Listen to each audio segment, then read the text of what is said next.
the drive, goes inside the floor.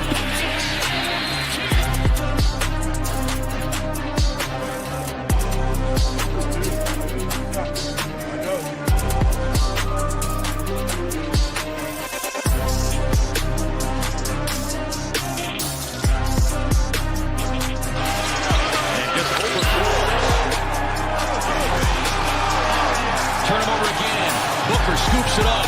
Booker brings the boom. Hardwood Show back for a little 4-game NBA DFS on DraftKings action. And we got my boy, Big T, back in the house today to talk up his Nuggets. Like I said in my tweet, extremely impartial Big T, who will talk about the Denver Nuggets later on the show. Big T, you ready to go? I know you're not wearing the right colors for Denver Nuggets, but maybe that's just I don't know. Maybe you're just trying to like play the other side a little bit. Yeah, I mean, you guys keep calling me a homer, so I have to come in a camouflage to the actual values. But yeah, it's going to be. This might be our. I always say this, and then another one pops up somehow. But our last 4-game slate of the year, I think. I remember in the past years, though, I said that, and then somehow we had like another one or something that popped up. I don't remember how, but I'm pretty sure this will be our last 4-game slate, unless a couple of these teams upset some people and stuff, which as we get into the games, I doubt happens. But you never know in the NBA playoffs. So a bunch of good games. And I mean, some of these games are just awesome. Like that Warriors game last night was just so freaking good. Just awesome to watch. I got on Houston at 2-1 second half, so I lost it at the end, but won some money and stuff. And just as far as basketball, though, I mean, it was just a great game. The Warriors win with Steph Curry doing nothing, which is just – if you told me that a week ago, I would have been like, there's no way the Warriors – they can't win without Curry doing anything. I mean, he legit did nothing. I've never seen Steph do less than that, and they still won the game because Buddy Hield, which we talked about on the show, and I had a bunch of people message me. It's like I definitely didn't think he was starting. So once he played that good the game before and they made him a starter, I just had no choice but to like bump him big time in my projection. I just had to. Like, are you going to play Gary Payton, these scrubs off the bench that already aren't scorers, or are you going to play the starter that can score? So I got a little lucky there and ended up with a ton of Buddy. But it wasn't like I didn't change my mind from the show. Like if he didn't start, I would have still had the same opinion. It's just sometimes when those guys get in the starting line, and sometimes you get lucky. Like he makes some plays and he gets more run because of it. So I know. Well, yeah, that's what happened. I mean, he was making some plays, and so he got more run. Great. You know what I mean? He played great. And again, that's why, you know, you have up until the time the slate locks and the game locks to kind of change your opinion when he's in the starting lineup. Because I like you, I didn't love him to get in there and look at the final takes and stuff. Yeah, I mean, he's a better play when he's starting, so it doesn't make sense. We had some good calls though on the show. We talked about Jared Allen, the blowout, Nikola Jovic on the Heat was side. An understatement. I mean, that was a massacre right there. Nikola Jovic. I talked about Brandon Podziemski in the second game, finally getting over his little sickness. And if he was going to do it, it was going to be a game like at home, like this, Tony, coming off of 2 bad games. He was obviously not feeling good. One of the games where he only played like 14 minutes. And he was, I mean, you know, obviously Buddy Hield was huge, but like he was awesome in that game, made some massive shots, completely confident out there, obviously feeling a lot better. And like you said, I mean, I didn't think that when Steph has that bad of a game, they could win something like that. But man, Pods was awesome in that game, and probably the reason why they were in it to begin with at the end. Bet if Jokic plays like that, the Nuggets don't win. Oh, poor Nuggets. Oh, yeah, Jamal couldn't have a big game. Going back to your Sunday conversation with frickin' Mangone, where you guys were just stroking Steph like, oh, if Jokic doesn't have 28-point fantasy games. Dude, man, Steph, No, What we're was he not sitting doing? on It was so Steph on this tilting show. too because of how we play Showdown. This is what I'm saying about Showdown, though. We've been preaching it all playoffs. So we pound these studs in there, and Pods was friggin' amazing. Buddy Hield was friggin' amazing, and Fred VanVleet was friggin' amazing. All mid-range guys, and none of them were in the winner. Still, when Steph sucked, Jimmy Butler was awesome at the end, but he didn't really go off. And Şengün was really good at the end too, and didn't play great in the first half. But still, and those guys that went off still were not the winning captain. So, Dude, Şengün keep preaching it. that we talked about it, but so bad in that first quarter. Like, I mean, he was airballing like legit push like bunnies, like from 7 feet from the basket, like airball, like straight airball with no one in front of him. Just yeah, but he smashed in the end for fantasy. I mean, he was really good in the second half. He was so aggressive. Like, yeah, he finally realized that all the Warriors are way smaller than him, and he just started going to the whip. Bully ball. That's what he's got to do. Bully ball. He missed a lot of layups still too, though. Like he could have gone for like 80 last night. And the way he was playing, he missed so many easy shots, like you said. He was, even that shot he missed on Draymond was very makeable.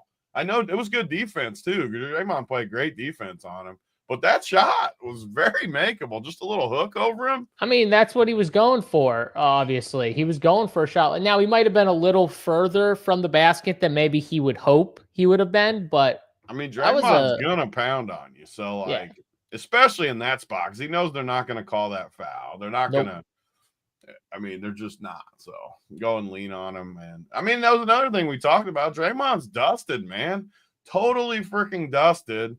And he's out there trying to fight everybody. He's walking in the huddle. Big T's walking in the huddles. They're having little huddles. I mean, did you see that? And he's walking in. Between him and Dylan Brooks and their freaking stuff they do, and they both suck.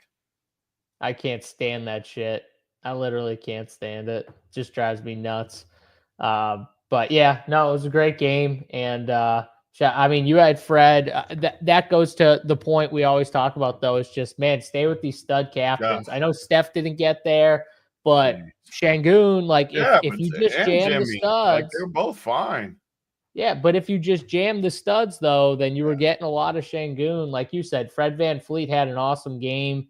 And still couldn't get on the winner. I honestly thought my team was, because I never look like we always say, I thought my team was going to be the winner for sure with Fred, because it had Buddy too, and it had, who's that guy? Yeah, I don't know. I just saw him. I just saw him sitting here, and he was sitting in the background. Who the hell is that? He's got a red shirt on too. I missed the memo.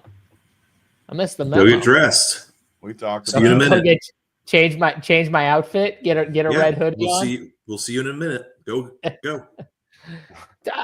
Don't tell me what to do, Kevin. I have to wear this hoodie for the 20th day straight in a row. I'm going for it. Pound that hoodie into the. He gets after it with that thing. That's right. He needs some red gear. That's a good shirt Felix got on. I think I got one red hoodie. I think, but honestly, I like the black one better. I'm more of a black hoodie fan. I like my black MJ hoodie. What's up, Falik? Hey, how you doing? Nice to see you. I mean, I haven't been on a show with Falik I don't know if I've been on a show with Falik all year. Nobody has. He's been waiting for this moment for us to talk about his Houston Rockets. Last 4-game slate of the season. Here we go. Are you going to talk up your Rockets? No. I picked Golden State to win this series. I have a Golden State. I picked Golden State to win the championship back in, what would it be? When was the draft? June, so July probably. So before they got 30-1. Huh? What were they then? 30-1, 40-1, 22 maybe. Give me a second. I'm pulling it up.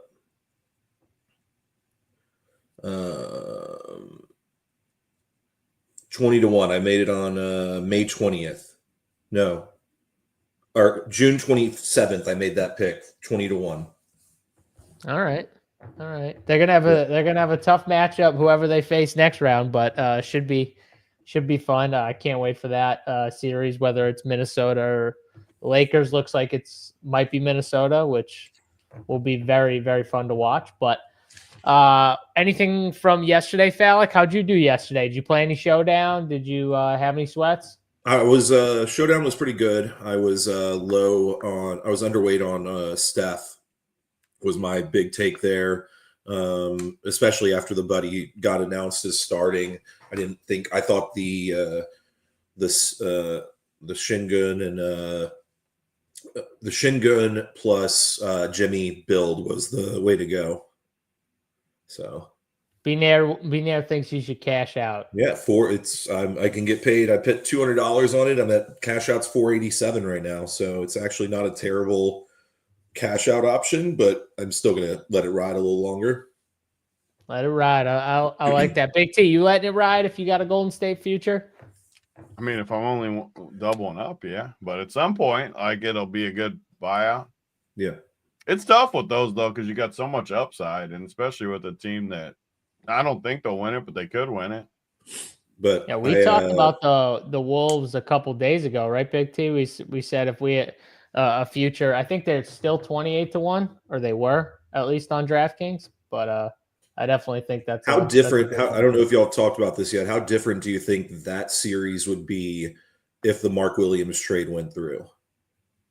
I mean, it would definitely help. I'll say that much. Yeah. Dalton Connect isn't even in the rotation, so completely different world of a series, I would call it. They have no size, and you could tell too. Like Luka misses, like he definitely wants a lob threat. Like he misses that in his game. That was a huge part of like what he did when he'd get to the basket. I can't believe it didn't go through, anyways. Like that was kind of weird, especially for the Lakers. Yeah, I don't know how they can Lakers were the ones that voided it. I still don't get it really. Yeah, that's bullshit. They should have to take him at that point. And why did they not want him though? Like Dalton Connect doesn't fit what they do. I don't understand. I don't know. That's all I keep every single time I watch these games between Minnesota and LA. I'm just like, this trade would be the difference between this whole series. Like, and maybe the NBA title. Yeah. He fits perfect for that team. Yeah. Well, don't worry, Dalton Connect. He'll get some scrub run if they get blown out one of these days. He'll get some. Has he scrubs. played yet? I think scrub run isn't happening unless they make the second round. We know this. This is how it works. The only scrub one you can get is when you lose by 50 points last night. No, they got beat. It was. Didn't he get in the first game? Yeah, but that's what. But it's 3-1 now. So unless they win by 40. How do I show my sheet? Let's look at his minutes. Give me 1 sec. Okay, do it. There we go. So we go back to game 1. Yeah, nine fantasy points in 3 minutes, though. Maybe they should get him some more clock.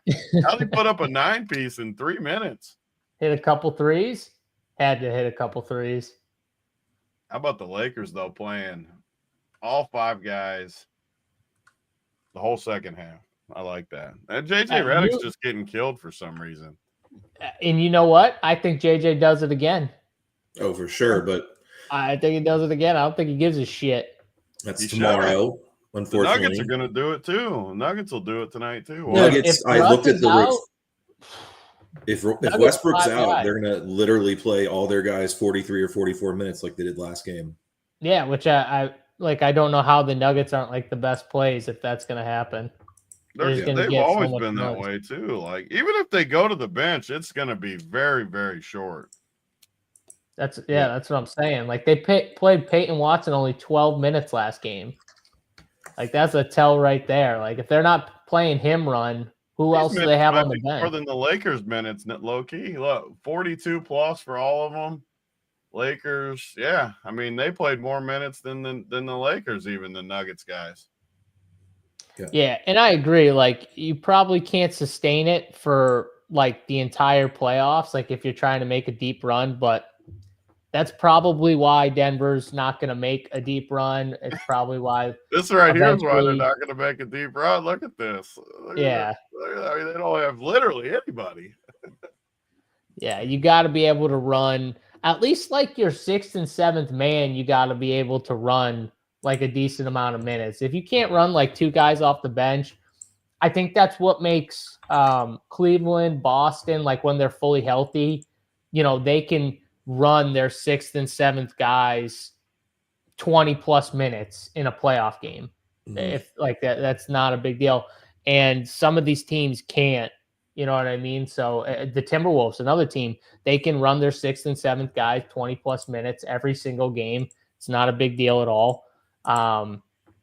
Some of the teams can't. So I think that's where you get the difference in the very, very good teams and the good teams that just don't have depth. And that's why Tony always talks about the Nuggets depth guys, but they can't lose anyone. And even when they have everyone healthy, it's still not amazing. But their starters are really good. This is where I fight with Tony about his take, because I put his starters up with a bunch of other starters, and he rather most of these guys over the guys I'm giving them. If they're healthy, yeah. I keep saying the same thing. If they're healthy, that's a huge if, though, because none of them are healthy. Yeah, well, that's the unfortunate part is Jamal, Aaron Gordon. If all 5 of these guys are starters, MPJ. I would take their starting 5 over anybody. You take them over the Celtics? Yeah. Starting 5? If I You would not take them over Drew, Derek. You're telling me you would take those 5 I would over. take this 5 if you gave me 100% health over anybody, for sure. Over any starting 5. Yeah, over any. starting Yeah, 5. you can't pick your 5 guys over any team's 5. I would take Boston, but I would definitely take Boston. Yeah, I think Jokic would take Boston if you had a heart to heart with them. He'd be like, "Give me Boston." That's not the question, because he doesn't get Tatum with Jokic. Well, right. Like, Jokic wouldn't even want Tatum. He'd want the other guys. He'd want all the other guys. All the guys that's that still not the question, though. It's not Jokic I know. for Tatum. I'd take Boston I think starting Jokic 5 is way for better sure. than Tatum and Brown. You would think that. I would Brown, take you would Jokic think and that Jamal Christian over Brown Tatum and MPJ are way better than Drew Holiday and Derek White. Like, there's no way you think that in the back of your mind. It's a 5v5 question. Yeah, I'd take Boston. Yeah, and you just hold Jokic at such a high standard that you would. I would have taken the Nuggets over Boston if Boston didn't choke it to get to the finals too. Why don't you win and we can see it? Like, win, Boston. Don't lose to Miami. Maybe we can see it. Well, we saw them win last year. Not versus the Nuggets. Well, that's because the Nuggets didn't make it last year. What do you want? You can't have it both ways. You're like, Boston's get not there, even going to win it this year. Boston sucks. You hate Boston. You always hate Boston. I hate Tatum. I know you do. You hate volume shooters, like outside shooters. You hate volume shoot. I don't know how you went through life hating Kobe Bryant and Michael Jordan, but you did somehow. You hated all the Allen Iverson, anyone who shot mid-range. I like good basketball. I don't like shooting. I don't like Luka shooting 38-foot fadeaway moon rockets. Luka does. We talked about Fred VanVleet and how he shoots like the rainmakers. That Luka kind of shoots those rainmakers. He doesn't kind of. He does. Yeah, he definitely does. Even though that one shot that didn't count from the side was pretty sick, where he like purposely put it like super high over that guy and he like banked it in or whatever. That was pretty sweet. Chat says OKC. OKC wins it all. Would you take OKC over Boston, Tony? OKC is the 1 through 9. That's more powerful. No, but the starters. I'm talking the starters. Would you take OKC starters over Boston? No. I'm taking OKC over the Clippers.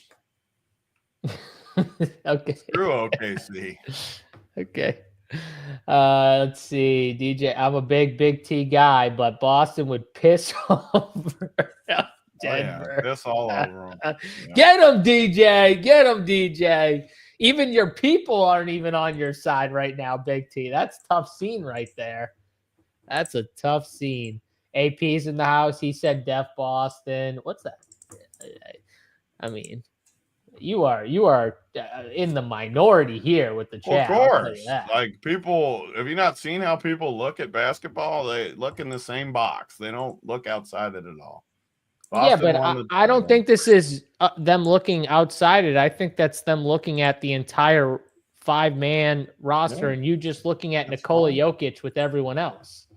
And No, you I hate don't. Tatum. It's not that at all.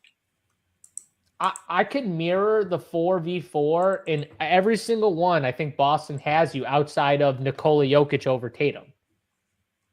Every That's single one. fine. Aaron Jalen's Gordon's better the than same. Like Jamal. Aaron At Gordon's this the point, same as like Drew Holiday.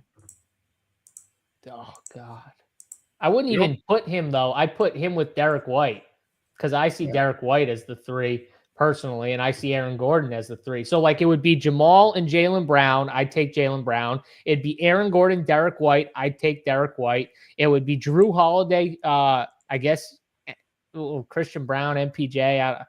I don't know. Christian Brown, I guess, right now. Just And worry I'd take about Drew Corey Holiday. Joseph. I'm with Hobbs. Just worry about Corey Joseph in Boston. Try to not let him get 30 fans. They're leaving him wide open.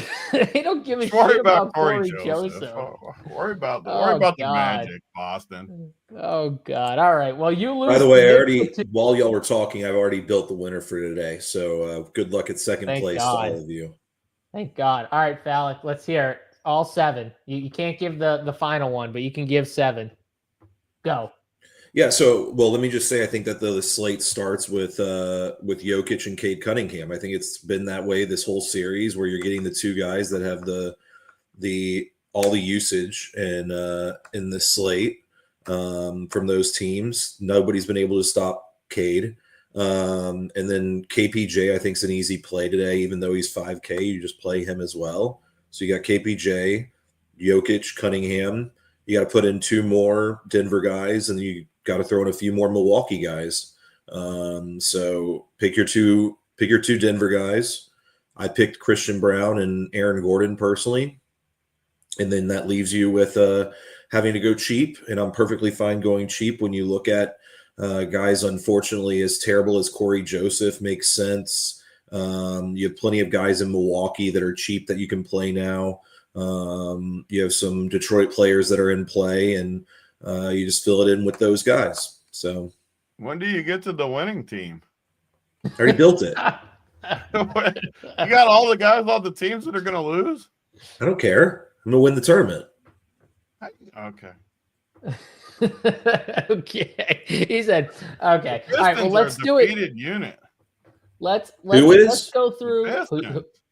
The Pistons can be defeated. Doesn't mean that Cade Cunningham's not going to play 45 minutes and chuck it 25 times and that's true. That's true. 10 assists and 10 rebounds like he's been getting every game.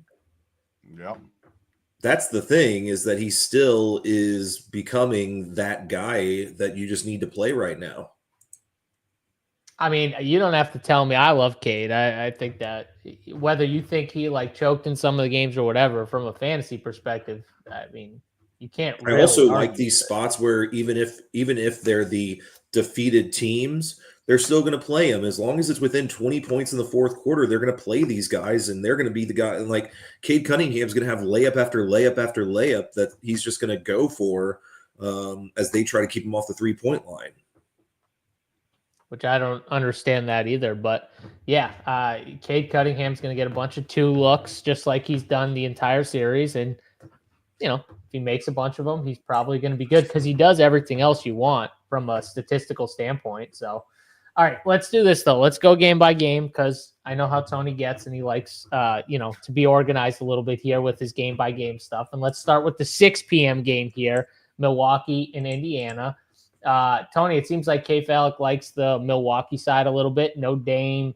Obviously, this game's in Indiana.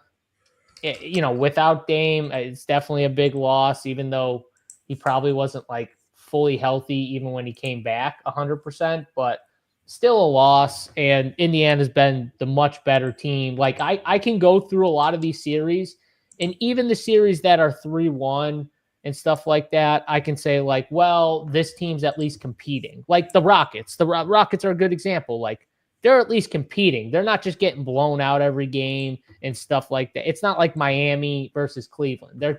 or Orlando even. Like Boston's the much better team, but they're competing. Milwaukee is one of those teams where they've gotten their ass beat in some of these games. And, they've kind of made it respectable towards the end a little bit. But for a lot of the game, they've been outclassed. And now no Dame back in Indiana. Do we think that they just roll here? Yeah, I mean, I don't see any fight in them. You look at their roster, like you said, they lost by 26.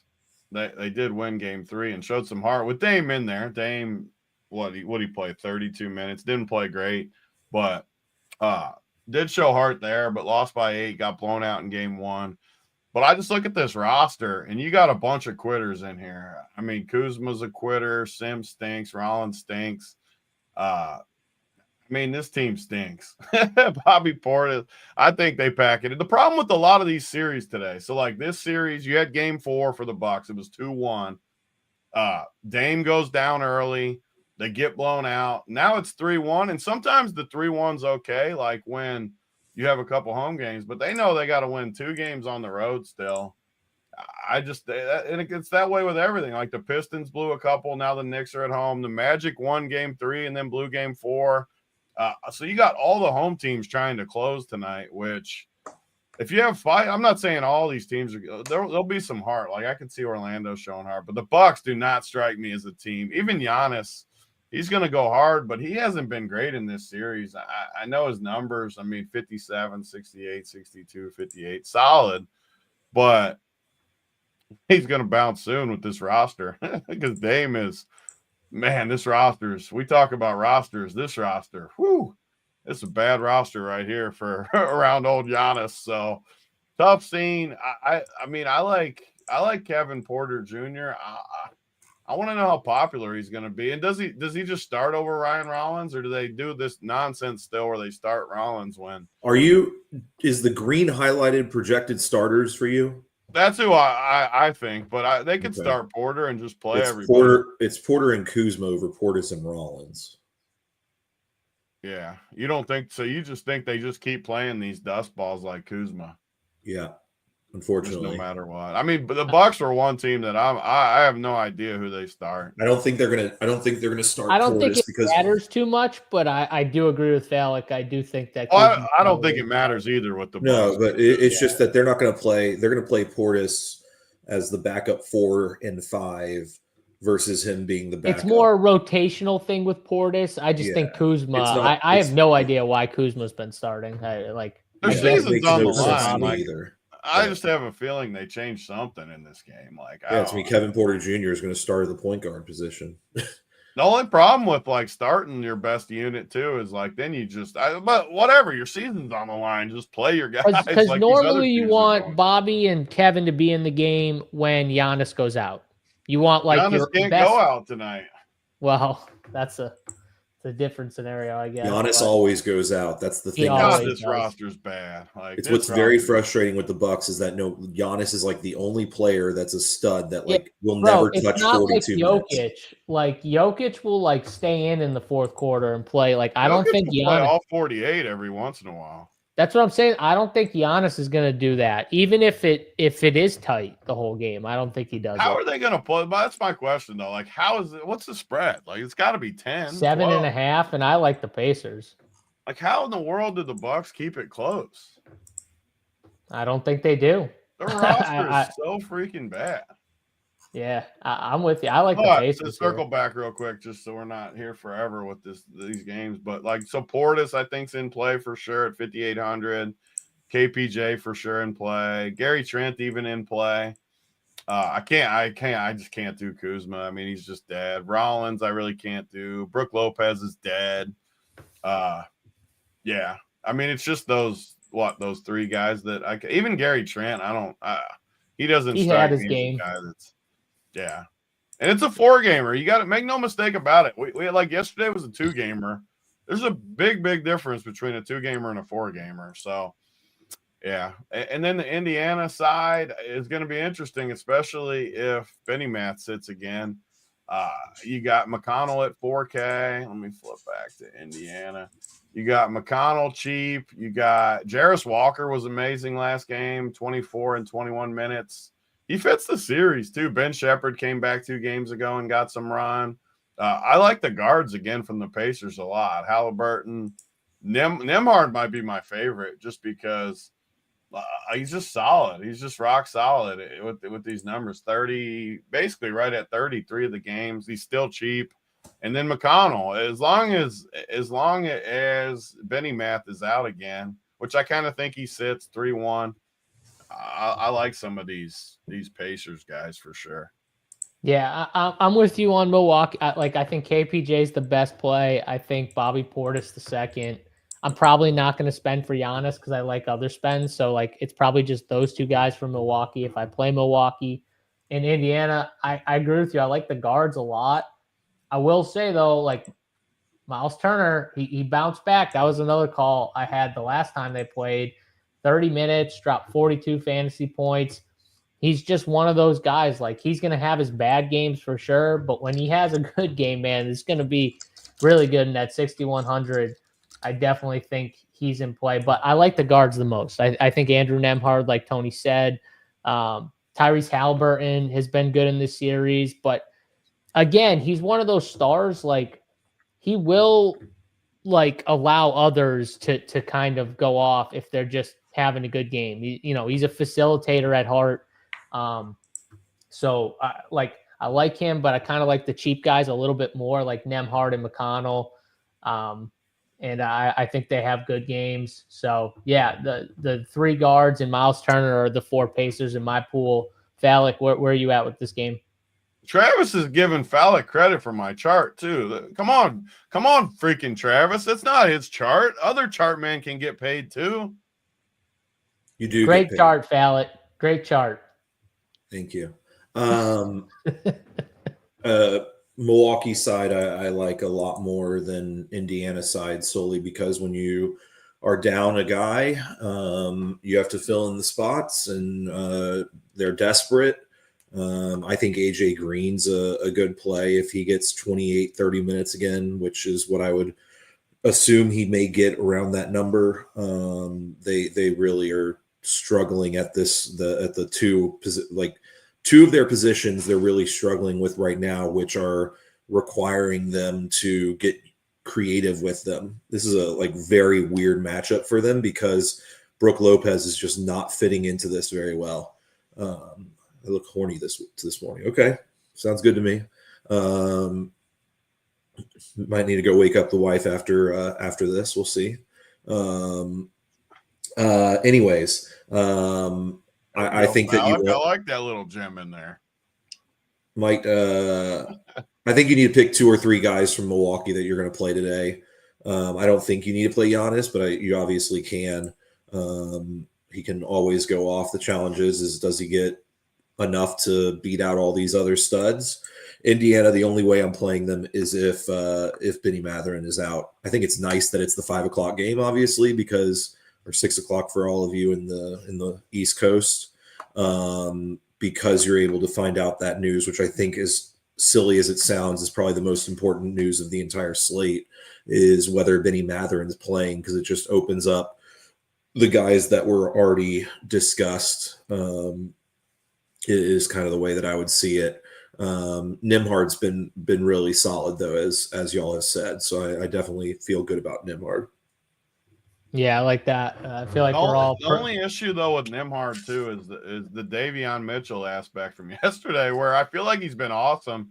He's like 5K, so it's cheap, but you do look, and his biggest game of the series was 33 fantasy points, which, don't get me wrong, these 30s are solid. 30, 30, 33. That's solid, but I feel like there's a little floor when he's played that good, and yeah, I mean, I don't know. I'm a little nervous when I think about it. Yeah, I guess someone like Andrew Nembhard though, he's just I don't know. He's gonna take his shots. He's not afraid to shoot, and I think playing with Tyrese Halliburton really helps him because he's one of those stars that just is cool with it. He's totally fine with him having the ball and stuff. So I guess I don't worry about it as much. It's a pricing thing too. He's one of the price. 4 usage monsters on the team. As weird as that sounds, like I know they spread it a little bit, but he's still top 4, top 5 in usage on the team. So you have to just remember that as well, as he's going to get his usage opportunities no matter what. Yeah, Tony's more just talking about the fact he's been so efficient. Yeah. With again, I would be concerned. As weird as it sounds, I'd be concerned. No, it's not weird. If Benny Mathurin plays, I'd be concerned about Nembhard. If Benny Mathurin's out, yeah, I mean, all these guys are way worse plays if he plays for sure. I agree with you 100. I don't think I'll play any Pacers. Maybe Halliburton, but the other ones I won't even think about. Yeah, and I think it'll just make the more expensive guys a little more interesting. Honestly, I kind of hope he plays for that reason. I don't feel obligated to play these Pacers, so I hope he plays, honestly. I don't need to play these guys. Yeah, I mean, I'd be fine with it either way. I don't really. They just don't have guards if he doesn't play. That's the same reason last game I liked them. They just, I don't know. They just have to do good. Yeah. Bucks don't play D. Bucks don't play D. They're going to put up a ton of points at home. If the Bucks can stay close, then this game will probably smash. But I don't know. Oh, do you guys think blowout here? Do you guys think Pacers I think roll? blowout for sure. No. I think the Bucks will roll over. I think Pacers roll too. So, yep. All right. Next game here, Detroit and New York. Another 3-1 series here. Back in New York, 5.5 point spread. The 214 total here. Tony just throws one back to you here. Talk about teams that roll over. You think the Pistons are a team that rolls over here? I just think it's tough. I mean, these are why I always like the playoffs, because I think there's more than just numbers to it and just watching the stuff. I mean, the Pistons, or let me pull them up. The Pistons were right there. I mean, the first couple games they were there. I just feel like it was such a letdown. Like they had the big game 2 win. They win by 6. And then it comes back. Oh, let me move the sheet to the wrong spot. It comes back to their home, and they could have won both games. They lose both by a combined 3 points.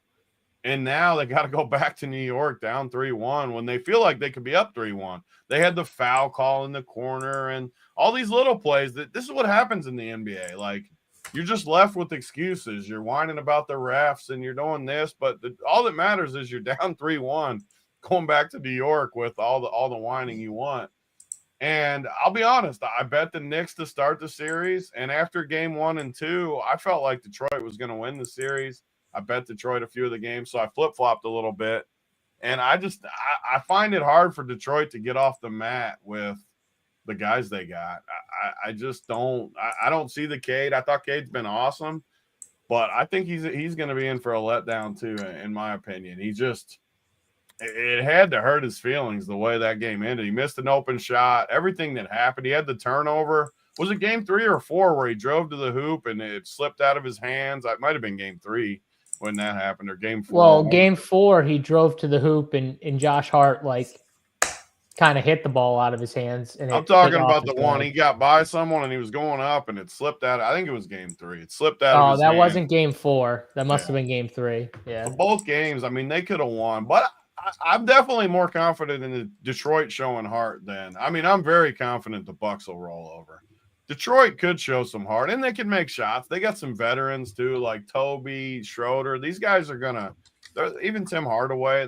They got a lot of guys that are gonna show heart. But for the fantasy side, it doesn't matter all that much to me, just because I don't think a lot of these guys are in play on this slate. To me, I think you can play Cade. I've played Cade the last few slates.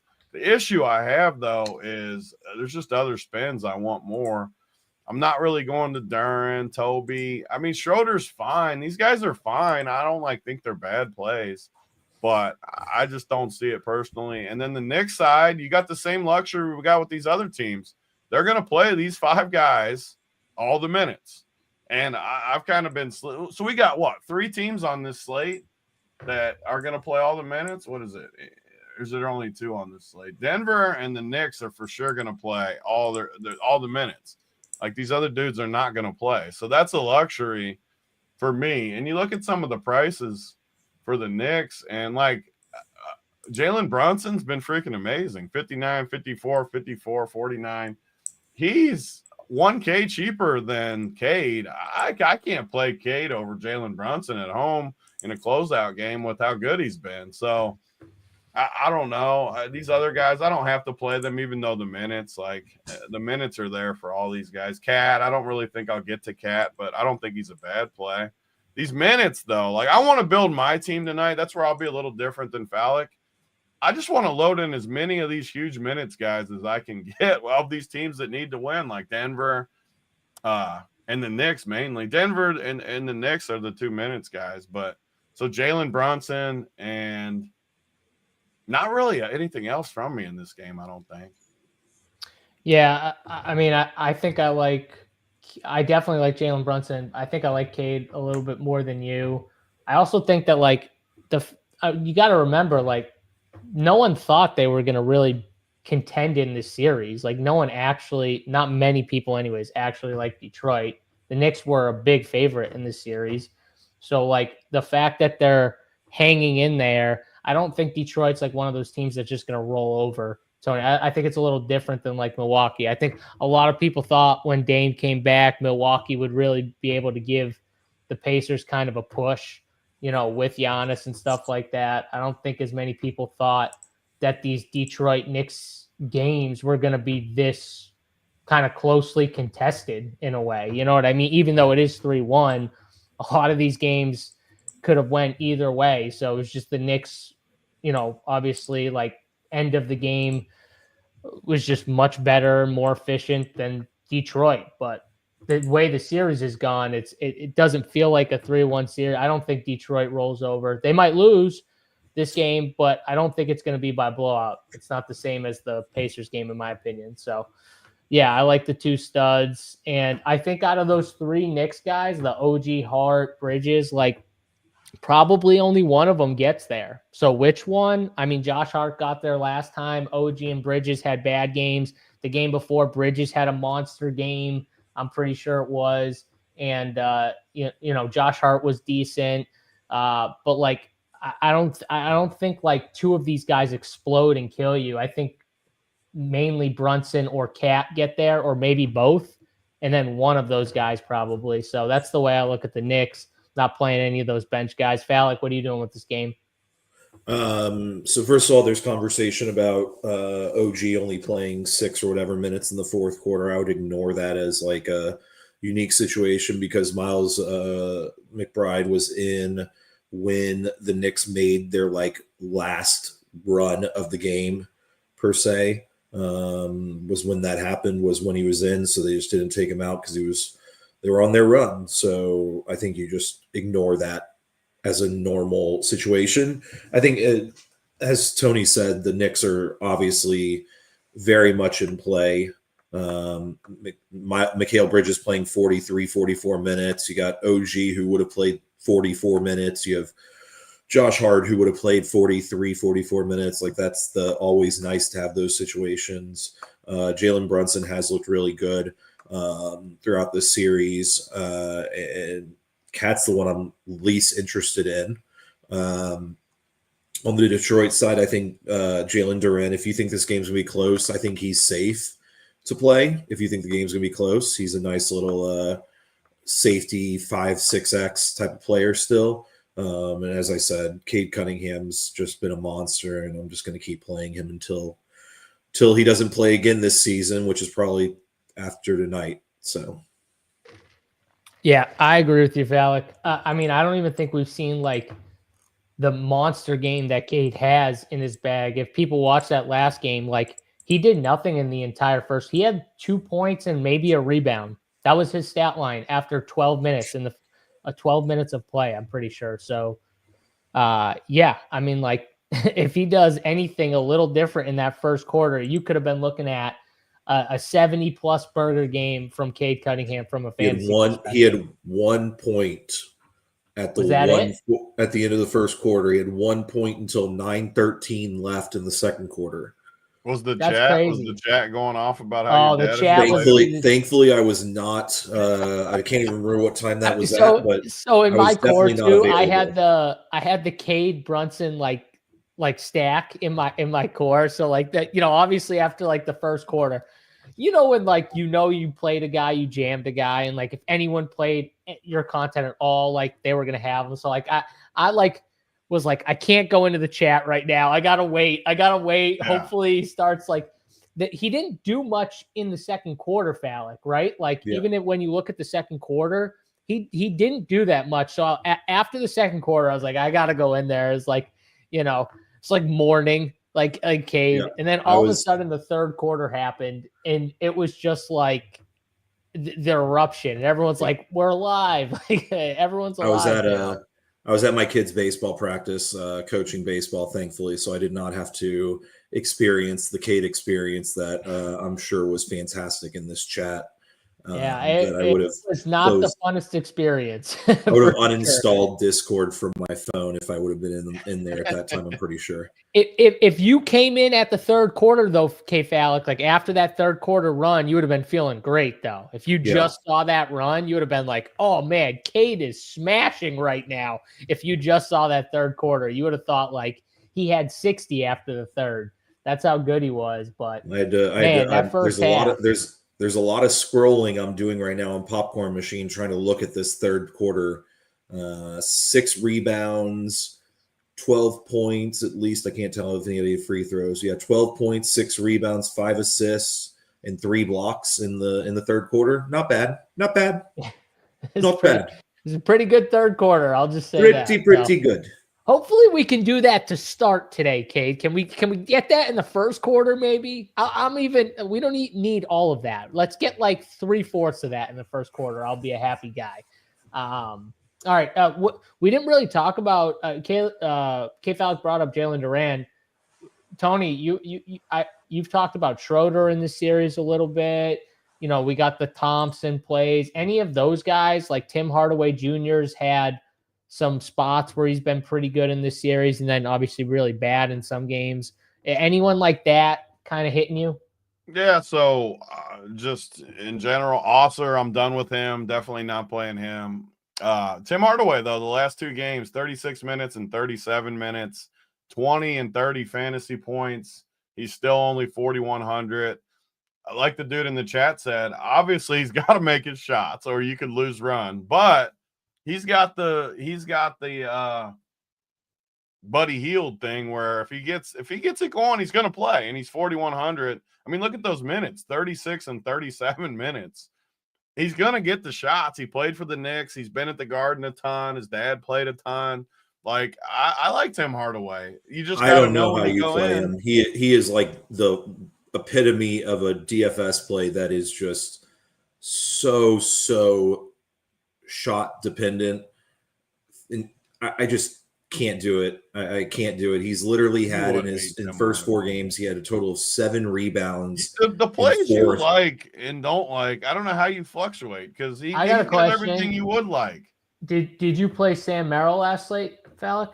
No. Because I was gonna say he's similar to like a Sam Merrill type in a way, where like you kind of need him to hit he's just better. He's just better though. And I don't think like Tony said, I think at the Garden, like I don't think Tim Hardaway's not gonna be afraid. Like he's gonna jack 3. Like he's gonna shoot. He's gonna shoot 13 threes, and you're hoping he makes 6 of them. And if not, you're not gonna pay off your salary. Okay, but he's 4,100. So and he's guard and forward eligible, which is nice. He's eligible anywhere.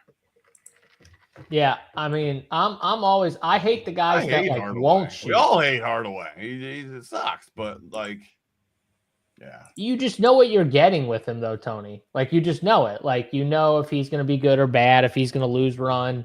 He could easily play 20 minutes tonight and lose run if he's not hitting his shots. I just look at the rest of the roster, though, and like, who are they playing over him? Nobody. That's not the thing. I'm not worried. I'm not saying they're not. He's going to play. Chances he makes shots. I don't know. But is that? I just don't want a guy that I'm going to be fully dependent on him making shots because he's not going to get it anywhere else. Like it is literally been shown that he is not going to get there via rebounds, assists, steals. I get what you're saying, Falik, and I would agree with you on the surface, but I think like for me, if we're talking a 4,100 guy, that's where I can like draw the line and be like, okay, well, he's 4,100. If we were talking like 5K even, I'd be like, no, he needs to do more than score. But at 4,100, I think I can live with myself taking a chance on that. That's the way I look at it anyways. It's more the price than anything, but Yeah, that's all right. I get what you're saying. You don't like the peripherals. All right, let's go to the next game here, which I doubt we'll probably like as much as some of these other games from a fantasy perspective, but maybe we will. Jaylen Brown questionable for game 5. I think he plays. He's been questionable the last couple games. He's played through it. 42, 34, 41 minutes. This game is back in Boston. They are up 3-1. He probably doesn't need to play, but we'll see on that. From the Boston side, Jason Tatum was really good the last 2 games, putting up 55 and 67 in his last game. And then you got like the Franz conversation here, which, Paolo's been good early in the series. Franz been picking it up the last couple games. Tony, where are you at with the Paolo Franz debate here? Obviously a little price gap, but who you got? Yeah. I mean, it's still just a no-doubter to me that it's Paolo. It's still only a 1K difference. Franz had the one game where he made a bunch of shots and they won. But I like them. I mean, they're both solid. They're both solid. Orlando, they're a tough team, but I think their time's run up here tonight. What are they, 11.5-point dogs? I've played Paolo the whole series too. I just don't think I need it tonight. We have too many studs on this slate for me to get to these Orlando guys on the road. But, I mean, they are still going to check out as pretty good plays because they're going to play 40 minutes. You just got to rank the stars. I mean, at the end, we can look at all these stars at the top, and I'm just not going to get to the Orlando guys.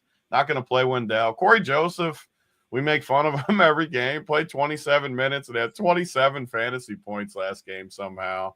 KCP finally did good. I'm not paying $4,300 for KCP. And even though Corey Joseph's still cheap, he's $3,700 now. I'm not paying $3,700. The Magic, I'm not getting to the Magic on this slate. And then Boston, let me scroll to Boston on this while I talk about it. Boston, I just don't. I think Drew probably sits again. He's already out. He's already out. Yeah. Okay, perfect. So I think it's very similar. I've been disappointed with just how bad Peyton Pritchard's been, especially after you guys freaking stroke off to him. JSU's got his jersey on the ceiling. This is a horrible matchup, and you admitted it last time out. I know, but I love how you come back to it after. But when you see 4 fantasy points in 26 minutes and 6 in 26 minutes, that's tough. That's a tough look. It's tough. It's not a great look. Maybe I'm just annoyed with myself too because I keep playing him a little bit here and there in some of my teams, and it's just bad. It's bad by me. But honestly, this game's the one game of the night where I just don't see much. I mean, Tatum is I just don't see much. So maybe you guys can sell me on something, but this game's the one I'm least interested in out of all of them. Yeah, I agree with you. This is the game that I'm also least interested in. I mean, Derek White at 7K, if Jaylen Brown and Tatum are in, it's just a tough tag. I love Derek White. He's a great player, but man, 38, 39 is just not getting it done for me at 7K. I need a little bit more upside than that. And I feel like that's going to be tough. Even that game was a game 1 where Derek White went nuts. He had 30 actual points. He still only had 45 in that spot. And it's just yeah, I need more than that. They finally brought Porzingis' price down under 7K, which I like. But it's kind of the same thing. I need one of Brown or Tatum out to look to Porzingis because when those guys are in, he's just not he's not a vocal point of their offense. He's the 4th guy even sometimes. When one of them is out, he gets so much more looks. He is so much more involved in the offense. It's crazy.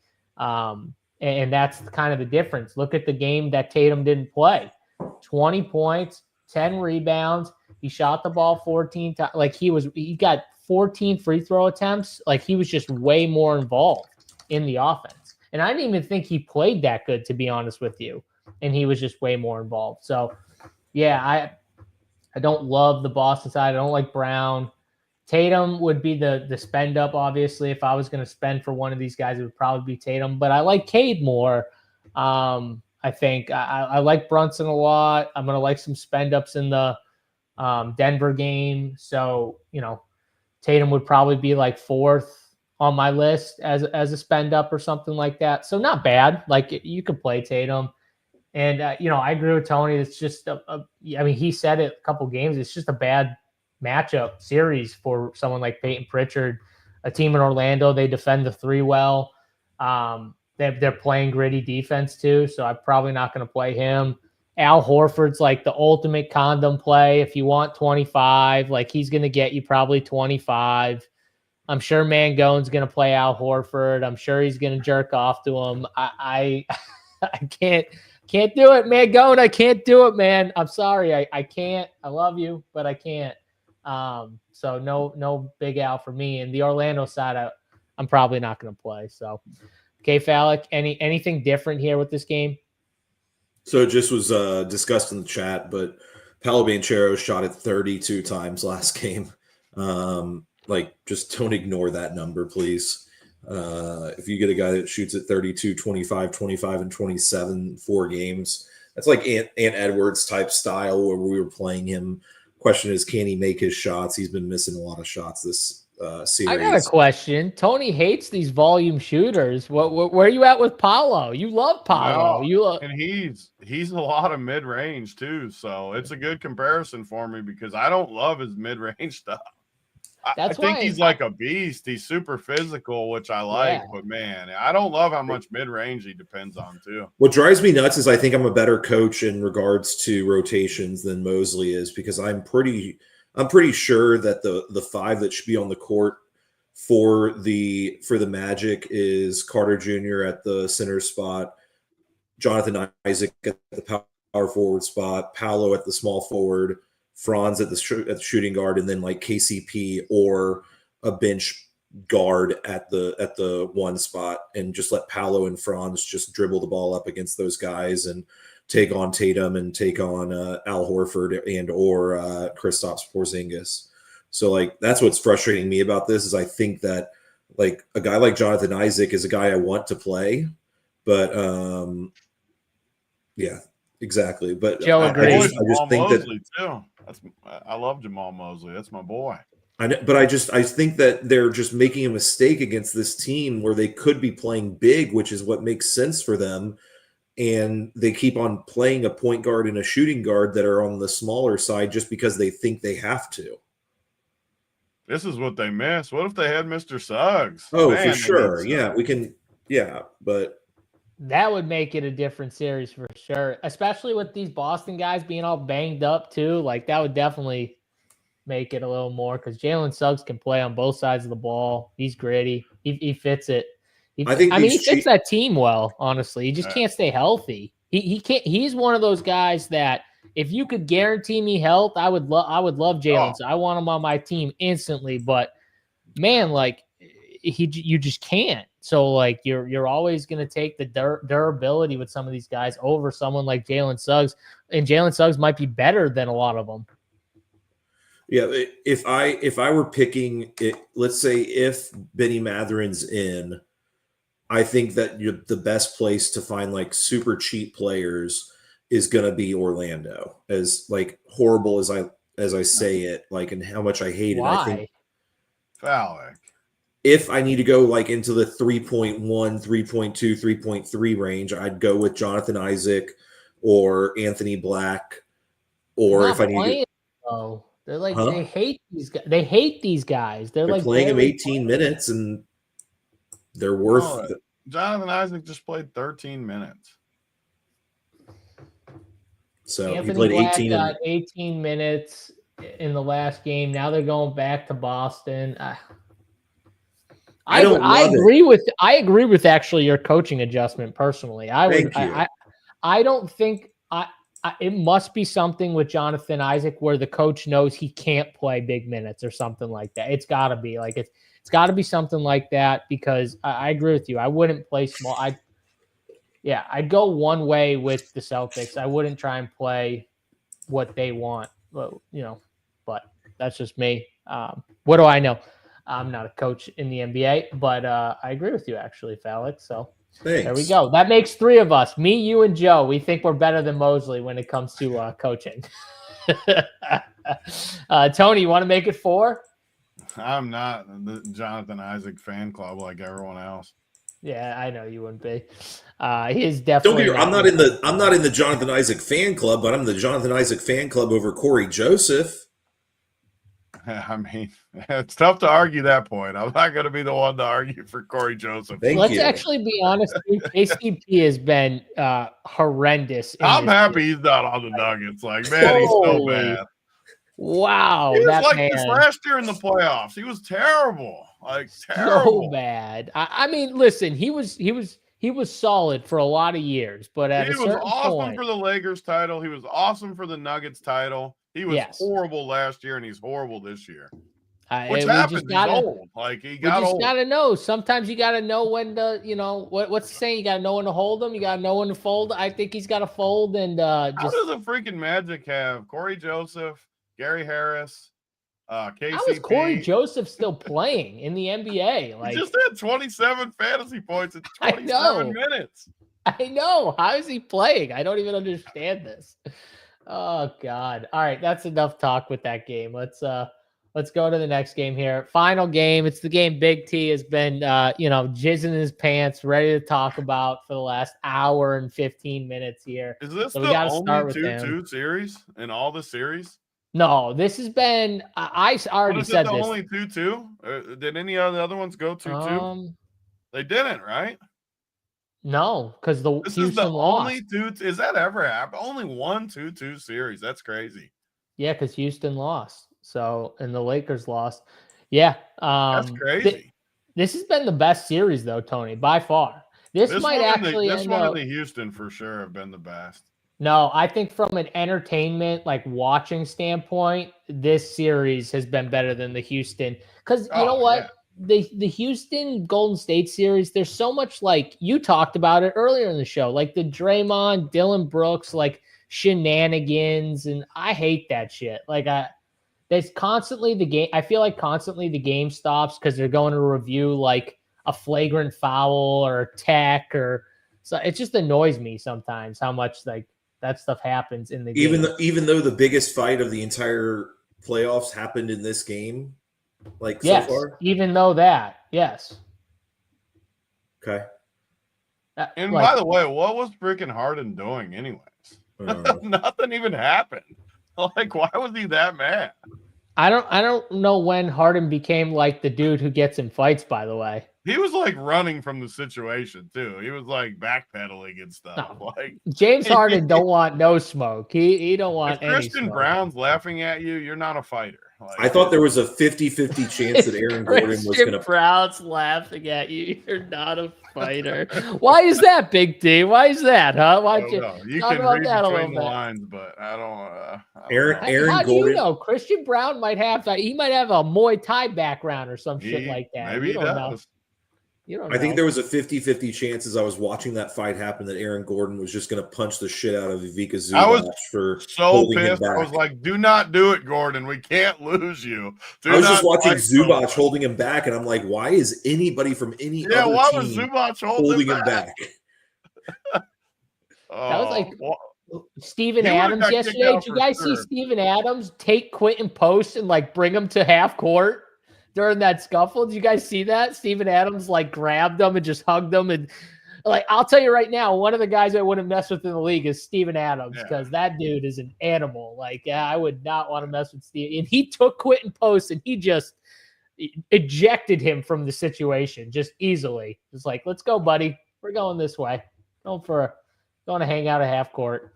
But I hope Braun is here to stay. I think he's here. I think he likes playing with Jokic. I think Jokic likes playing with Braun. I think they have decent chemistry, those two guys, honestly. But the key with Denver is just these guys, the starters, they're going to play massive minutes for DFS. Tony, they're going to, you said it. Look at the chart, 43, 42. I mean, like, that's the entire starting unit. So regardless of what happens with Russ, I know he's injured. He's questionable. What do you think happens with him? Do you think he plays or not? And, what are you doing with the DFS? Russ is hurt. Like, I think he's right when he checked out that game 2, it was game 2 or game 3? Game 3 it had to be that he checked out.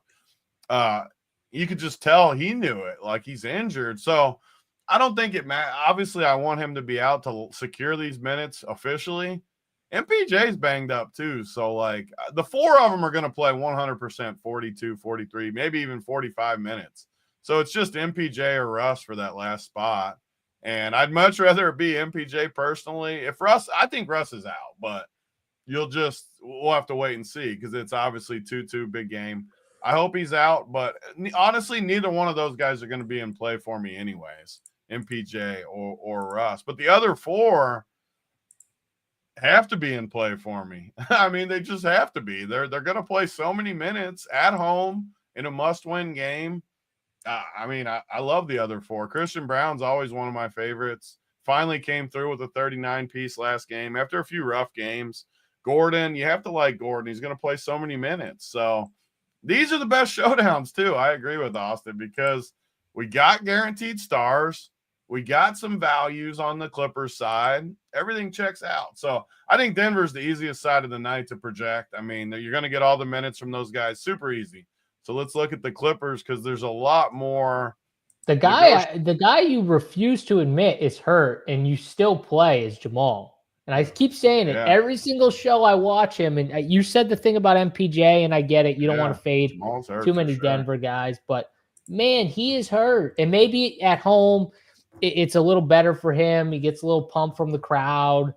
So maybe I play him. But price, though, like he's 7,500. I know, and we say it every single slate, and then I watch him play, and I'm like, John, he's fucking hurt. Why are you playing? Like, I literally yelled at him, like, why are we playing him? He's hurt. I think he's got one in him. I think he's got one in him. I'm not giving up on him yet. He is injured, though. Right. So, I mean, he's not going to make it through the whole playoffs, that's for sure. If they somehow do – who knows if they beat the Clippers? If they somehow beat the Clippers, Denver's got more troubles if they get by this series. I'll say that much. He's going to get hounded by like the OKCs and the Minnesotas and the like these teams that just play like locked like defense and stuff like and can rotate bodies on you. Like he's going to have issues with those guys. So the interesting side of the night though is the Clippers, just because I think there's some moving pieces with them outside of the 4. Obviously, those 4 are going to play big minutes tonight. 2-2, they're going to get pushed too. Like, look. Zubac, Kawhi, Harden, all 40-plus last game, basically 40-plus the whole series. Powell is going to play close to 42. So then you got all these cheap guys for the last spot. You got who's going to play good. Dunn missed every open shot last game. But the guy last game that could have won it for the Clippers was Bogey finally. He finally had a game that he was causing some havoc and had 15 fantasy points. It's not going to matter for full slate as much, although I would take some of these cheap guys over some of the others. But for Showdown, this is where it's going to be won tonight, and that's what people have loved us talking about. These guys right here, you look at it. Dunn, Batum, Derek Jones, Bogey, Ben Simmons. You're going to have to rank those 5, and you're going to have to get it right, and that's how you're going to win Showdown. So for me, I'm ranking it. I'm actually flipping it. I liked how Bogey looked, and I think they need his offense a little bit. I know it's going on the road. Dunn just can't shoot, so they got the same issue as Westbrook. You can play him, but you're playing that dice move a little bit. We're going to leave him. Is he going to make it? Is he going to – if he misses, he's not going to stay on the court. They can't let the Nuggets cheat off of him. So I think Batum's my favorite. Like, I think he's the best. Actually, I'll rank Batum number 1. Batum 1, Bogey 2, Chris Dunn 3, Derek Jones, and then Ben Simmons below. But you're going to have to play them all because in Showdown, you're just going to need these guys, and you're going to have to rank them. No matter what you project them at, you're still going to have to rank them. And I was on Dunn the whole series, but I think they got something with Bogey last game. He played really good, and Dunn played really bad. So I think it matters, but it also is just going to depend on who makes shots. It's that simple. If Dunn comes in and makes – because Dunn's going to start. If he makes shots, he's just going to play. So you got to wait. I want to hear what you guys think about this situation. Mainly this because the rest of the game is set, right? Like Powell up is going to play. The Nuggets 5 is going to play. So it's really just that simple. Which one of these cheap guys is the guy? Yeah, Valak, what do you think here? I mean, we've been talking a ton about these late showdowns and trying to hit the captains and then obviously find the cheap guys. The cheap guys are definitely on the LA side. I agree with Tony. So ranking this Batum, Derek Jones, Bogey, Ben Simmons range, which I think like Ben Simmons is obviously the last guy in that range. It's like not even close. But like ranking those other four is just crucial for Showdown. How do you have those four ranked? And do you agree with Tony? Like outside of that, like Powell up is kind of just set. Yeah, no, I think it's for sure set. And I think that I'll say real quick on the other site, Denver's players are just way too cheap, and you're going to end up playing four of them. Like it is. I like that. Maybe I'll play the other site this evening. You just got me excited. Like Jamal Murray 7,300, Aaron Gordon's 57, and Brown is like 53 or 52. I can't remember the number he's at. And then you got Jokic that's probably priced okay over there, I guess. But those four are just mispriced, in my opinion, on the other site when they're normally $1,000 more expensive is what you're used to, $700 more expensive, whatever it may be. Anyways, yeah, the LA, the top four are pretty much set as was said. And I think you're playing a guessing game, which is kind of nice in these type of situations for the other four guys or the other five guys. What's interesting to me is that Ben Simmons has been the one who's getting off the bench first every single game and just doesn't see more than a few minutes because he gets in foul trouble or does something wrong every single time. So it would not surprise me. I don't know, what is he on the Showdown slate, Tony? What? Who are you talking about for Showdown? I'm just looking at the prices of all those guys. Well, how you would rank them is how they're priced. It's Dunn 4K, Batum 32, Bogey 3K, and then Derek Jones 24, Ben Simmons 2K. So it's ranked. It's priced how you would probably rank. Yeah, I think you just need. I think you just need to run the numbers based off of what I wouldn't. As much as I'd want, you'd rank them that way, as you said. But the thing is that salary is important in these situations. Correct. That you're going to need to run the numbers. Important too. Like like you literally have 1, 2, 3, 4, 5, 6, 7, 8 guys that you can rank from. I think you just remove Peyton Watson, so that means 7, because I don't think you can project Peyton Watson to outscore Derek Jones Jr. I think it's a very hard projection. No, you have to leave Watson in though. Yeah, but I don't think you can project him to score more than him comfortably. Yeah, but what happens when MPJ gets in foul trouble? Yeah, that's fair. You know what I mean? Like what happens when MPJ's hurt? What happens when he gets even more banged up and has to leave? Derek Jones Jr. though, he's no lock to like get minutes either though in this game. The problem with the Clippers is all those guys, they could all play 14 minutes, they could all play 20. They could play less than 14 tonight too. They could dance this rotation too. I don't think you can feel. That's what I was saying. I don't think you can feel confident about the rotation at all because last game, Batum got all of the run into the entire second quarter, and Bogey got the entire fourth quarter. And the game before that, I believe Derek Jones Jr. got the big extension of run. So yeah, it's an up and down situation. I don't think you can feel confident in it. But what I think is important is just seeing putting your projections where you think that they will be in that order, but you have to run the projections or you have to run it to optimize to see what they're what's going to hit, because I could see any one of these guys, including DeAndre Jordan, hitting if Russell Westbrook's out. Even if DeAndre Jordan plays 5 minutes again, he's going to potentially hit at the 3 points because you have these 4 guys that are, I guess, 5 guys up top that are so much better than the rest of the guys in the middle tier as well. So I think that it's a very interesting showdown slate for that reason. Yeah, I mean, DeAndre Jordan's 1K too, right? So like he has a chance, especially with those Jokic builds to hit the top. I do think that it's all going to kind of come down to, can Chris Dunn hit a shot? because if Chris Dunn can hit a shot, I think they clearly want him out there because they love his defense.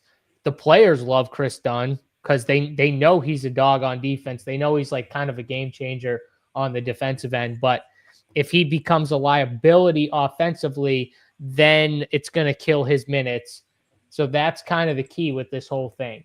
Because if you put Chris Dunn from 21 to like 30 minutes or 29 minutes, that changes the minutes for a lot of those guys. That brings Derek Jones Jr. to where he's probably only playing 12 or 13 minutes, and Bogey to 14 and some of these other guys. So I think that's kind of the key in how you rank that. If you think he continues to struggle, then honestly, I'd put like almost all those guys ahead of Chris Dunn. That's how I would look at it anyways, Falik. Like, Yeah. hey, give me more of those guys. So, it's kind of tough for me. I do think Nick Batum's probably the best play. I think it's Nick Batum, Chris Dunn, Bogey, Derek Jones Jr., Ben Simmons is how I'd probably rank it right now. But I mean, Bogey's super hit or miss too. Like he could give you 6, he could give you 15. Like he is extremely hit or miss. So why did Kawhi hit the bench for the last 4 minutes of the second quarter last game? Why did he hit the bench? Yeah. I didn't see that part of the game. I'm not 100% sure, honestly, Falik. It was no foul trouble. So like normally he hits the bench for the last like 4 or 5 minutes in the first quarter. Yeah. And then he comes back in, plays a big chunk. Were they plays up? The whole I can't second remember. quarter. Normally plays the whole second quarter. I don't know, honestly. He played 40 minutes at the end of the day, so yeah. But think about it. Like that rotation is not making sense to me. Especially, why do you sit out the last 4 minutes when you're about to have 15 minutes of break? Well, no, my point was like he played more than he did in games 2 and 3. Sure, so but like, think he could play 44 minutes if he doesn't get that pull.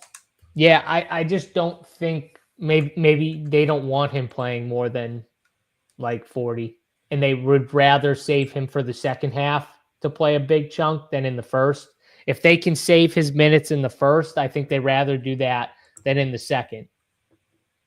So maybe that's it, because he still ended up with 40 minutes. So yeah. I mean, I get what you're saying. He could play 44, but I've never understood that. You're more of a man who knows a lot more about fitness and things like that. But like, what is the difference of him playing I'm four? sure they have like all these trainers and their staff.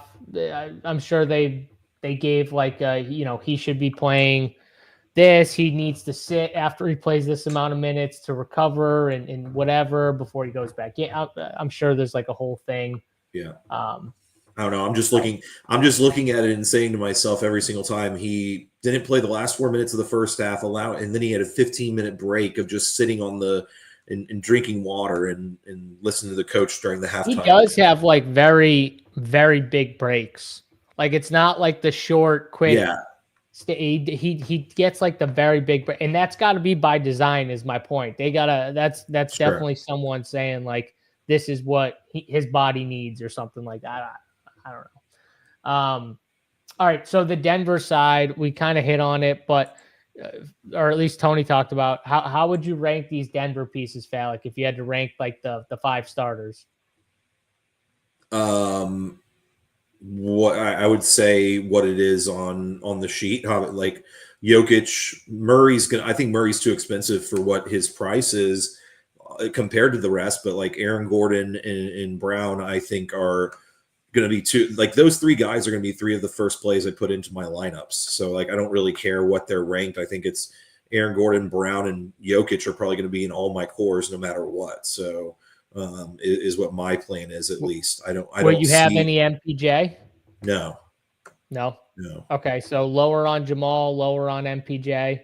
And I'm not necessarily low on Jamal. It's just that is he going to fit any of my builds? It would mean that I have to get rid of either Cade or get rid of Paolo or whatever it may be to be able to fit Murray in there. So, yeah. Yeah, I think I like the idea, though, of like 2 of the cheaper Denver starters and then like 1 of the studs is probably a good way to go. Tony, is that kind of how you're thinking with your construction? Yeah, I definitely agree with Fallick that I'm playing it's going to be tough for me not to play those three guys. They're going to play 43 minutes, and they're just cheap. Even Jokic is cheap, man. I know that sounds crazy because his price is expensive, but the dude is going to play 45 minutes tonight. Like, he's going to take his first half breather, and as long as the game is like, because even last game I was shocked when he stayed in. They were up 20-something. Honestly, they should have pulled him out. Like, I was surprised. I always want him to stay in. I was surprised. They were up 20. They could have rested him, and then if the Clippers go on a run, you bring him back. Instead, they left him in. The Clippers went on a run, and they almost lost it because they left do. They did, though. You always say this, though. You always talk about it. So they did it for they did it. I like it when it's a little. It sounds like I'm contradicting myself, but if it was like an 8-point game, they were up literally 22 or something. I actually like getting him a break at that point. I mean, don't get me wrong. I was happy he stayed in. It was what it was, but I think you give him a quick break there and just let him come back if it gets closer. Like, you're up 22, and obviously it almost cost them. But like Fallick said, these guys are going to play so many minutes. MPJ is somewhat cheap. He's injured, and I don't need him on this slate. And Jamal, I'll play Jamal, but not over Jokic. I agree with you guys. Like, I'll play Jamal a lot more Showdown where I can fit these stud guys in. It's tough on the main slate just because Brunson and Cade and these other guys, even Harden on the other side, even though they're not exact same prices, you're still paying up for stuff. So I'd be surprised. I don't know if you've looked at the prices for Showdown yet, but I'd be surprised if you get much Jamal Murray. I think he's going to be so low owned, but I'd be surprised if you got much of him. Tony's going to get Jamal Murray because he just can't help himself. And I think he is going to be the lowest owned player on the entire. He's going to be one of the lowest owned players on the entire slate. So that makes him a good Showdown play. Honestly, I definitely agree. I definitely agree. But he's 9.6. He's 9.6. Zubac is 10K. Kawhi Leonard is 10.4, and James Harden is 11K. So, like, I don't know if you can comfortably say that he's going to get within 6 points of James Harden. I don't know how comfortable you'd be saying James Harden, though, is going to be projected much more comfortably than. Oh, for sure. But I'm saying that Jamal's closer to Zubac for sure. Closer, yes, but I don't know if you can comfortably project him for anywhere between 2 points of comfortably put 2 points in between. Again, that's going to make Jamal Murray low owned and going to make him a great Showdown play. Like, Jamal Murray is going to be the lowest owned player of that group of five. Porter Jr.? Huh? Lower than MPJ? He's talking just studs. He's not of the top 5 studs, but also I think he's going to be. Yeah, I think he'll be around the. I think ownership. You guys.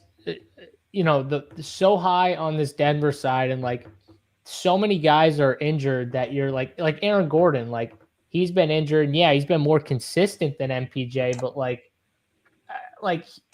from a fantasy standpoint, I mean, he's had 2 games with 23, he had a 33 and a 39. It's like, yeah, his floor is better than MPJ, but for tournaments, you don't give a shit about that. You still want the ceiling. Like 5,500 for MPJ.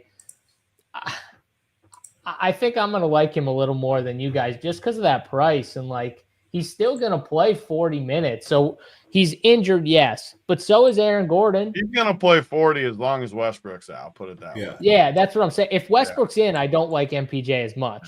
But if Westbrook's out, he's going to play 40 minutes. And yeah, he's hurt, but so is Aaron Gordon, so is Jamal Murray. And we still like them. So it's like, I don't know why we just throw away MPJ. Because MPJ has a pussy in it. But he's outscored Gordon. He's outscored Gordon in this series before. Like, he can do it again. Like, that's not crazy to me. I don't know. I get it. Like, his price is nice. I mean, I said that his price is better on full slate than like Showdown. He's in that range with all those other guys. So the Showdown slate is going to literally. Going to be 90% of the people are going to have the same build of being 3 of those top 5 guys and then 3 of the guys below Chris Dunn and below. Yeah, Chris Dunn down. It's like literally everybody's going to have that. So if you want to be different, play 2 of these mid-tier guys and only play 2 studs. That will make you different immediately. I would not suggest playing different. Like just rank guys different. Give Peyton Watson a boot. Like I think it comes down to like, so Jalen Pickett will be projected at 1,600. I wouldn't be surprised if he just DNP'd. Like I mean, you got to rank him because he's 1,600 and he's played every game. I mean, 6 minutes, 11, 7, 5. With 2-2 though, I wouldn't be shocked if he barely plays at all. So that opens up. You got to talk about all these 1K guys. Just I know they probably won't play and stuff, but you need 1K guys with these studs in there. And look how short this Denver team is. Like if Russ is out again, you only have Watson and Pickett and DJ really projected. DeAndre's 1K, so people will play him. So the same thing that I wanted with that night. No one's going to play Zeke Naji. No one's going to play Strother. No one's going to play these guys at 1K. And I think they could play easy with him out at home. It's 2-2. I'm not saying they're going to play 15 minutes. I'm saying they could play 7 minutes. And what happens if they play good in that run? In the first half, especially. Second half, they're going to play their guys. First half, they may take a little spin with Julian Strother. Why not? Why not give him a little 5-minute run at no ownership in 1K? Because I agree with Fallick. It's going to come down to the cheap guys. So why not just pop a couple 1K and then maybe we get a blowout? Either way, Nuggets could blow out, Clippers could blow out, and then you still get that run. So I think there's some value in just look at the 1K guys. So the Clippers, I don't really think you can do it because we just showed it. Where's our Clippers list? Our Clippers list, we got Dunn, Batum, Jones, Bogey, Ben Simmons. You got 5 guys that are already cheap and owned. So take them out. Now you got the Nuggets side. You got DeAndre, who's going to play almost for sure in the first half, at least a little. Pickett will play a little. But then you got Zeke Naji, Strother. All of a sudden, they wheeled Concar out last game out of nowhere. Conchar, like, I didn't know. I couldn't believe it when he was on the court. And he was terrible when he came in. But he played. So you got I think he couldn't believe it. I couldn't freaking believe they dusted him off. But it just shows you that. And now it's 2-2. So do I think it's a must win? Yeah, but it's not like life or like 3-1. You know, you got to win. 2-2. They could dust a few of these guys. Don't be surprised in the first half. Can you play Strother, Concar, Tyson? I think you can dust these guys off. I think I like Strother, then Zeke the most. Like if I had to rank them, but I agree with you. Can you play both of them on a I think you can just because. Well, I got to see what it gets you. Like it gets you. I'll tell you what it gets you. It gets you It gets you the 3. It gets you Jokic and then either Kawhi or James Harden, and then you have to pick between going with Kawhi or James Harden or Jamal Murray or whatever, and getting which one of these mid-tier guys you want to play between Norm Powell, Mike MPJ, Christian Brown. It gets you a lot. It gets you a good amount. Yeah, I mean, so if you play, because if I do that, I want it to be a Jokic captain because otherwise you can't get a Jokic captain without playing 1 or 2 1K guys. So like, just say in your head, this is how I think about Showdown. Say Denver blows them out, which you can do this either way too. Clippers blow them out, the same in reverse. But you would want a heavy. So you'd have Jokic, Jamal, Christian Brown. We all agree that we like, or you could put Gordon in instead of Murray. Either way, that doesn't really matter. But Christian Brown, so you got 3 good ones. You can play Kawhi or Harden as your Clippers guy. And then you got 2 1K guys who would play in scrub time or could steal run in the first half. That build could easily win first place tonight. 100% could. So you're definitely going to need some blowout run if you play 2 1K guys. But why can't it happen? It happens all the time. The Clippers could easily blow the Nuggets out tonight. I think the Nuggets could. I think there could be a blowout either way. No one ever expects it in Game 5, but it happens all the time. Yeah, no, that I makes sense. The 1 better though, for sure. Like the 1, I think the 1 is a really good build because say Strother plays in the first half and he hits 2 threes and gets 7 fantasy points. I think he's got a very good chance to be enough. Yeah, I agree because like the likelihood is he might not even play in the second half. but like Yeah.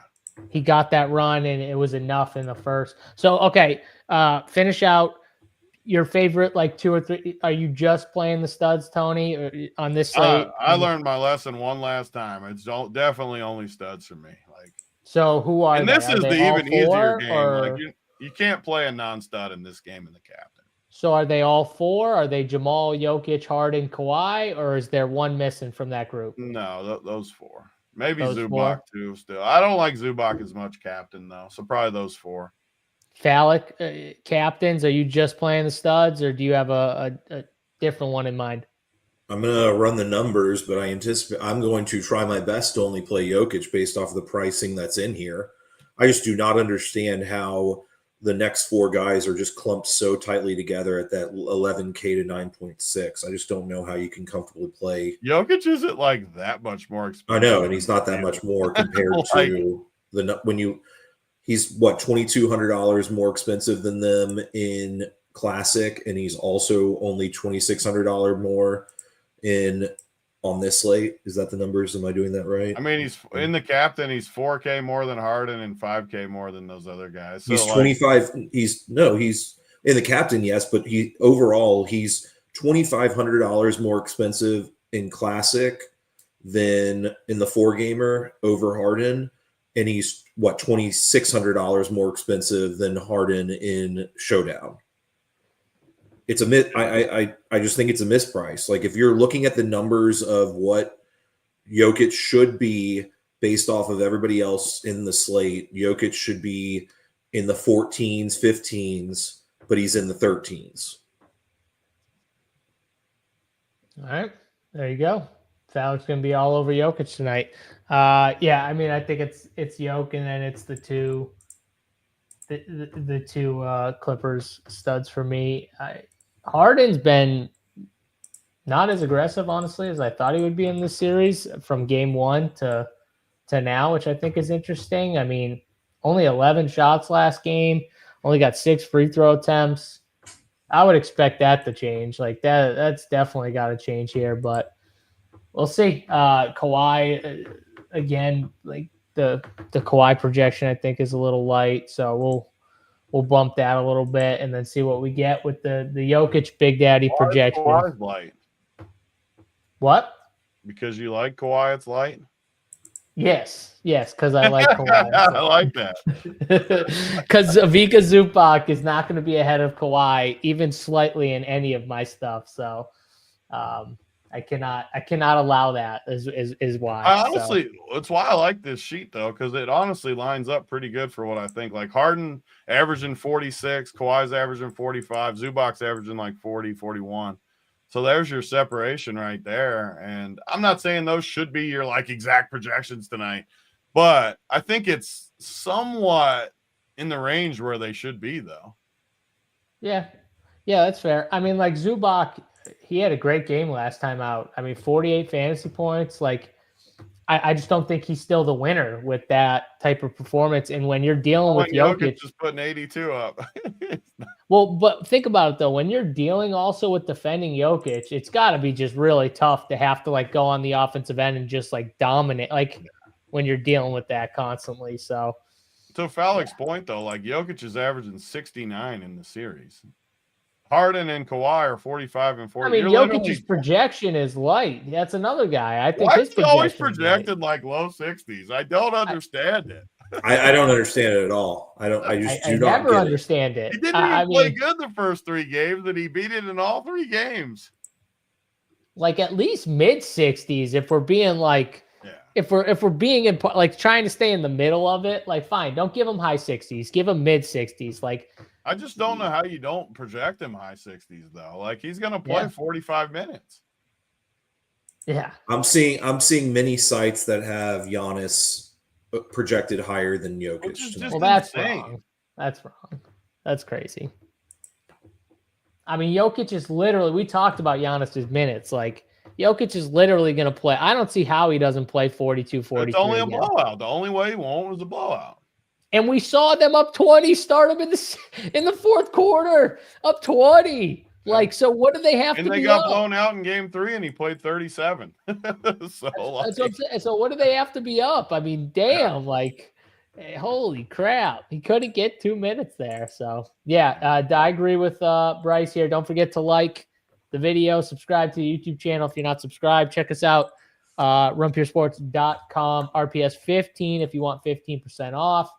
All the winners, all the sports, baseball, golf, NBA, all the way through the playoffs, Showdown. We added the Showdown. If you guys didn't see the Slate Builder, we've added the Showdown piece at the bottom.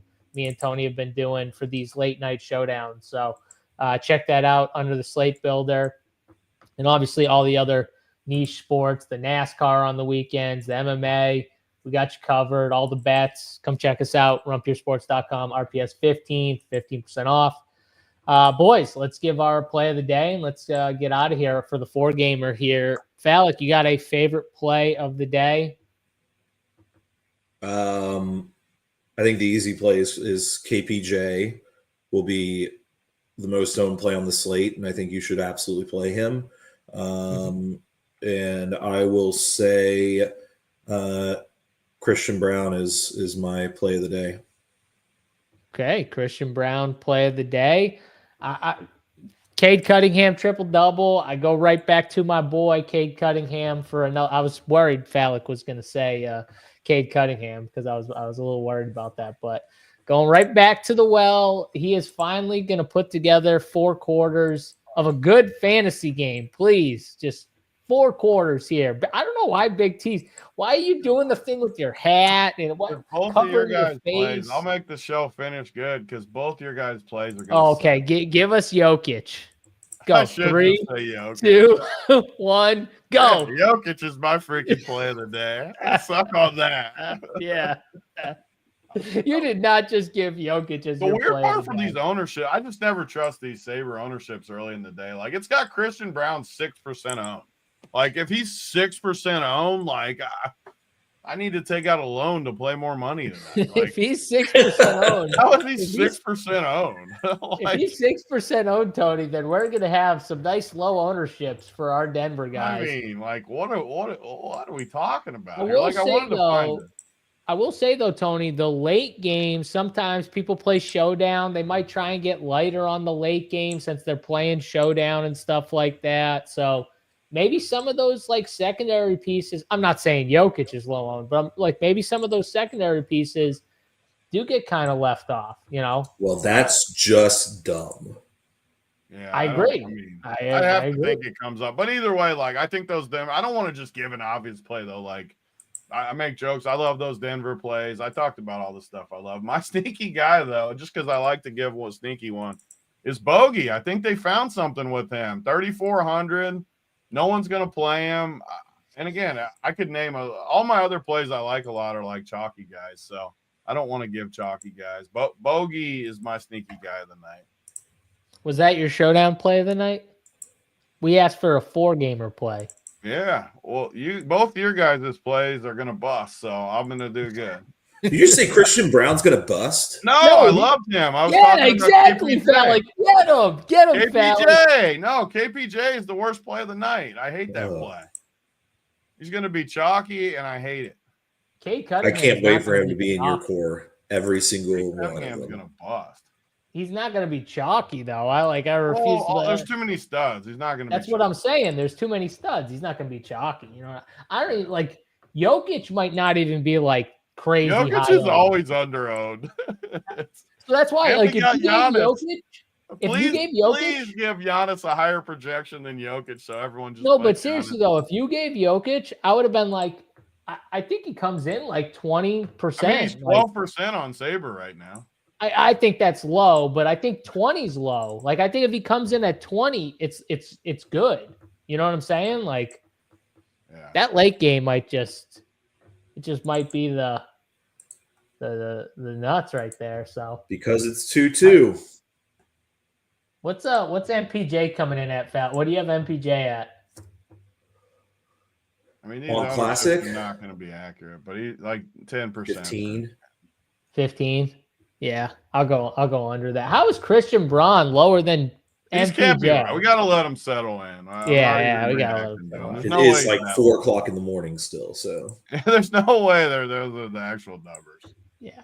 Eastern Standard Time, Falik. That's how we do it at Rumpier Sports. Always Eastern Standard Time. That's going to do it for the show here. Hope you guys enjoy the little 3-man booth action. We'll be back same time, same place tomorrow. Hit the like button on the video. Enjoy the Slate 4-game DK contest over on DraftKings. Check them out, DK Sportsbook, with your bets and your DFS. Good luck, 4K Falik, Big T, and myself. We'll see you guys tomorrow. Right here. Peace.